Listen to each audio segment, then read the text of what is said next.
Hello guys, so in this video I'm gonna show you how to fix Instagram filters. All what you have to do guys is very simple, so please don't worry because the problem is gonna be fixed for you after watching this video. So please watch this video until the end. First thing you have to do is just open the settings page on your phone and then go to the apps manager. Go to the apps, go to Instagram, search for it between all the apps, and you can also use the search bar right here to search for it like this.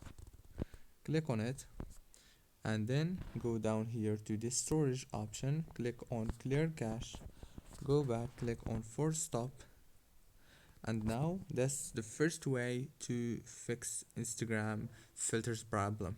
And if this trick didn't work for you, then all what you have to do is uninstall Instagram app and reinstall it again.